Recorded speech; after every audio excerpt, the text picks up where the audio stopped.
Seattle. So I'm going to have a little bit of a discussion today about the Seattle Kraken and what are they going to look like. And we're already seeing projections of what's their expansion team going to who's good, who are they going to pick? Here's who I think they're going to pick. Here's the thing. A lot of time until Seattle comes in, and there are a lot of changes that are going to happen. So let's start out looking at what they're going to have to pick. So teams are allowed to protect 7 forwards, 3 defensemen, and 1 goaltender. The same as with Vegas. Or they can protect 8 skaters and 1 goaltender. There is one big difference between this coming expansion draft. I'll say 2 differences between this upcoming expansion draft and the one that Las Vegas partook in, or partaked in. It's partook, right? Yeah, it's fine. It's fine. It's a word. So, partaken in 4 years before this one, 3 years before now.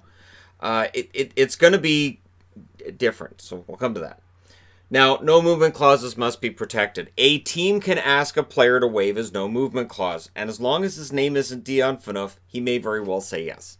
Last time out, there were players who waived their no movement clauses for expansion draft reasons, saying, you know what, because honestly, it's not that they wanted to go to an expansion team, it's that they knew the expansion team wasn't going to take them anyways, so they weren't really concerned. And for a brand new team coming in, you're probably not going to want a veteran on an expensive contract who has a no movement clause.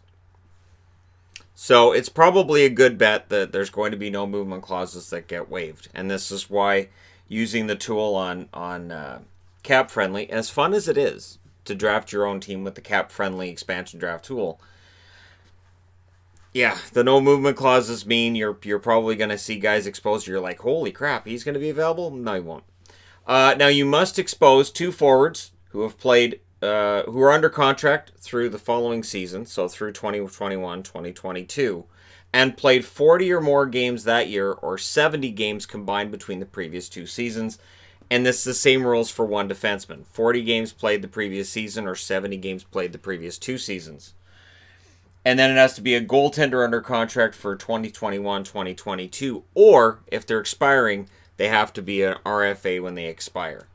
So this is where things are going to get dicey. So the big what ifs. The big what ifs in this. What about the shortened season? So we've had a shortened season this year. Does that mean that it has to be a player who's played 35 or more games this year? Does it have to be a player who's played 65 games in the last 2 seasons when Seattle comes out, right? So, if we have a shortened season next year as well, what might these guidelines look like? And could that help or hurt Seattle? Could this be a case where there's more farmhands available than otherwise might be the case because guys who played less games are now eligible to be exposed in the expansion draft and qualify as being part of that necessity right here? Trades are going to happen. There's going to be a lot of trades before Seattle comes in. There's also going to be trades with Las Vegas. So, in swings VGK. Golden Knights here. Notice you got that guy you're going to lose to the expansion draft. Be ashamed to see that happen. We don't have to worry about the expansion draft. So, want to make a deal with us? No. Oh man, you're going to lose that guy in the expansion draft. That's too bad. So, teams may very well make a trade with Vegas that they don't necessarily want to make because of the fact that they're going to lose that player for nothing. And from Vegas's perspective, it's going to be, well, we can trade this guy and get an upgrade there, and we're helping them out because the guy we're trading them isn't one that Seattle's going to look at anyways. So whether it's acquiring somebody who meets these exposure rules that they're worried about losing, and maybe Las Vegas is giving up futures and prospects that are not eligible for exposure, Las Vegas is going to play into this. And I know I keep going back and forth between Vegas and Las Vegas because it really doesn't matter. And then there's also going to be that last bastion that we heard coming out of what we saw with Vegas's first year. Teams aren't going to do that again. General managers aren't going to be had. I don't see it that general managers were had. I see it that general managers looked at their roster and said, my 11th best player is going to be gone, or 12th best player is going to be gone. And depending on who you're protecting, so either it's your 11th best here, or your 10th best here, 12th or 10th. I'll get there, I promise. So your you're one of your better players that you don't want to lose is going to end up going anyways. And you can sit down with Seattle, say a week, 2 weeks out from the expansion draft, and say, okay, if we give you a second round pick, can you pass on Matt Murray? If we give you a third round pick, can you pass on Jacob Markstrom? And Seattle may say, yeah, that's fine. And they add stockpile draft picks. Maybe they take on a bad contract here and there as well. And all of a sudden, you don't have to worry as much about it. So when we see these players and we do these projections, we say, hey, this guy's going to be available. General managers are aware. They've been planning this out since last summer, where they realized the rules were going to be the same as they were for Las Vegas. And Las Vegas in 2017 did very, very well for themselves. They got Marc-Andre Fleury. Now, we knew Fleury was going to Vegas. We knew that months in advance. And Fleury knew that about halfway through the season, and still, Stanley Cup and all that. And kudos to him for being able to focus on the hockey rather than what was going to happen when the season was over. Nate Schmidt was one that Washington and their fans didn't want to lose, but they had to lose somebody good. And so Nate Schmidt ends up going to Vegas. William Karlsson, nobody made a big deal about William Karlsson being picked up by the Vegas Golden Knights. In fact, Columbus made a deal to make sure they did take Karlsson because they didn't want to lose somebody else off their roster that they weren't able to protect. So, that went pretty well for VGK. And then Jonathan Marchessault, in a move that I don't think any of us saw coming, Marchessault was taken in exchange for also picking up Riley Smith. To this day, I don't know what Florida was doing. I understand if people are going to say, well, they were saving money. They're still a cap team right now. So it's weird that they went to Vegas and said, hey, if you guys take Marchessault, we'll give you Smith. And Vegas probably deadpan looked at them and went, okay. So George McPhee probably tried to stifle some laughter at the fact that he knew Marchessault was pretty good. Because Vegas was scouting early, and Seattle was scouting players this year. Seattle has already been scouting, and they already have an idea of who they might want. They're already going through and doing exactly what fans are doing, which is, hey, fantasy draft. If we could draft players right now, who would we draft? And so Seattle's already coming up with a plan that they hope will help them out. And for people who don't like the logo, keep in mind, when Vegas's logo came out, to me it looked corporate. To me, I didn't think it was all that impressive. I was like, really, that's it? All right, well, okay. And now, it's a pretty decent logo, gotta say. So, Seattle has an unrealistic standard they have to live up to now. 51, 24, and 7, 109 points.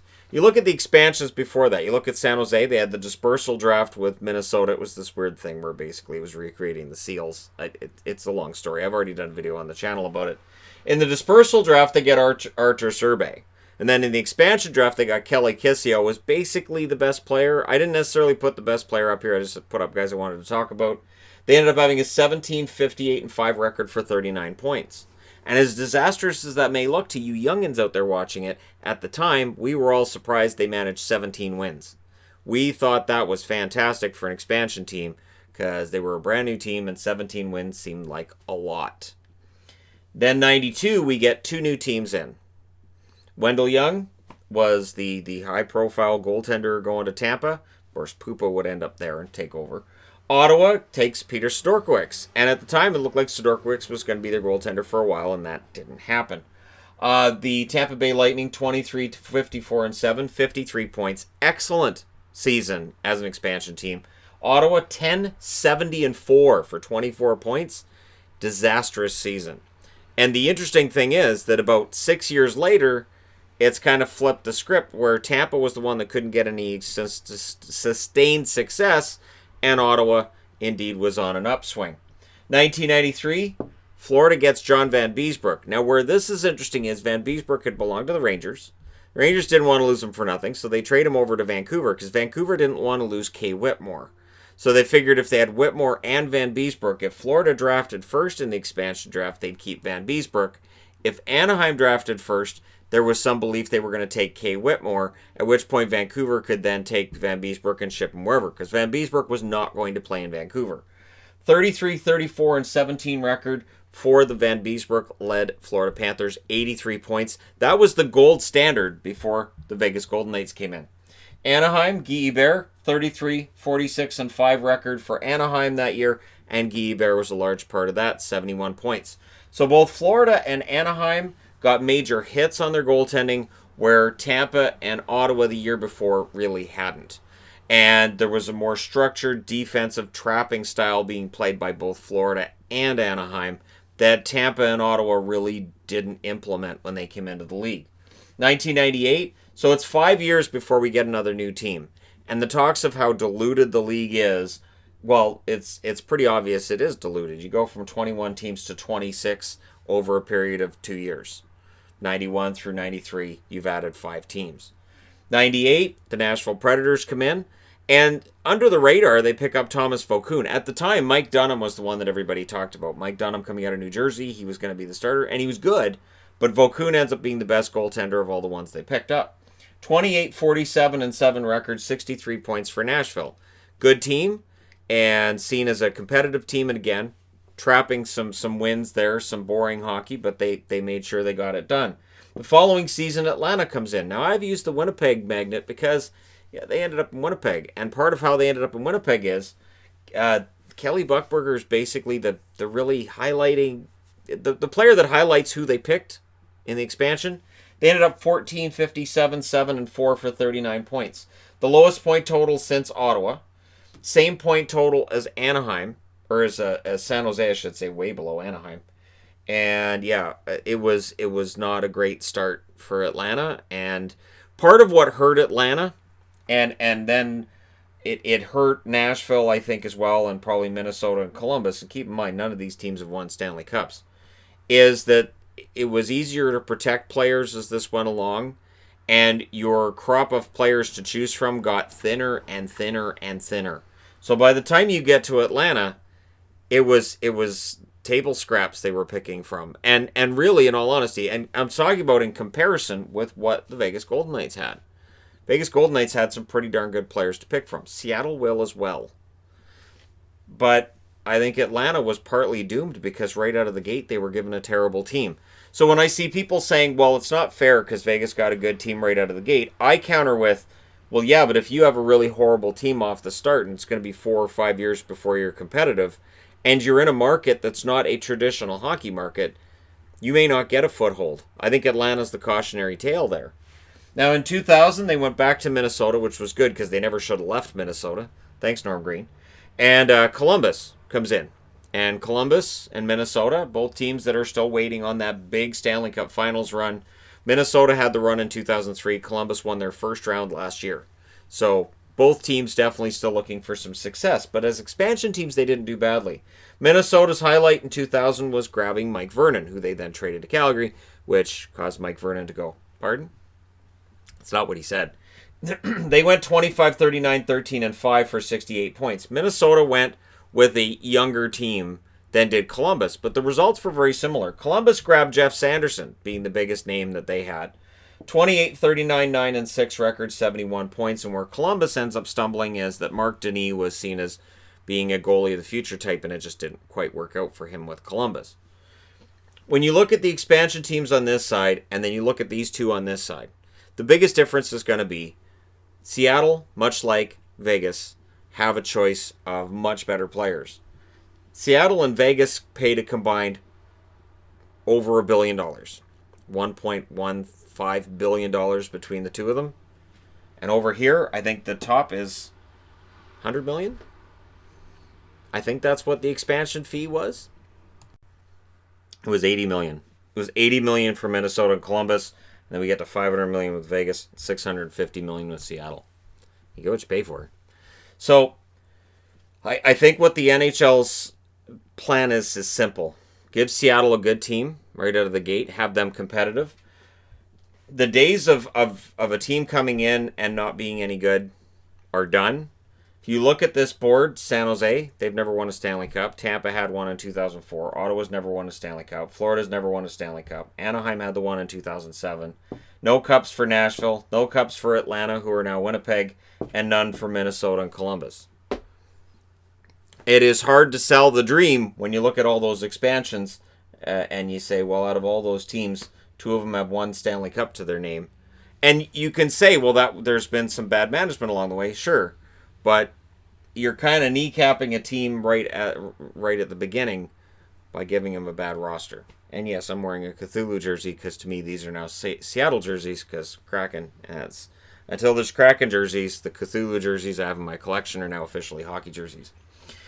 So yeah, this is why I can't project things out. This is why I can't do expansion drafts as of yet. I've mentioned in live streams recently I'll be able to do some sort of an expansion draft once we get past the playoffs.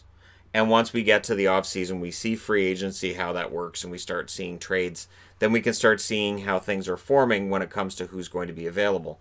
But keep in mind, those no movement clauses, there's a very good chance that some of those are going to get waived, or those players may end up being moved before we get to that date where, you know, they go to the player and say, hey, either you move your no movement clause or we're gonna find a way. We just don't, because Dion Phaneuf, seriously. And I remember Ottawa fans and the anger they had towards Dion Phaneuf, and so it's a kind of a cautionary tale there as well. It's going to be very interesting. Let me know what you guys think in the comment section below, as always. Don't forget to hit like and subscribe if you're browsing your way through. You just happened upon this video, and hey, thank you guys so much for watching, for all your support. I will talk to you again soon.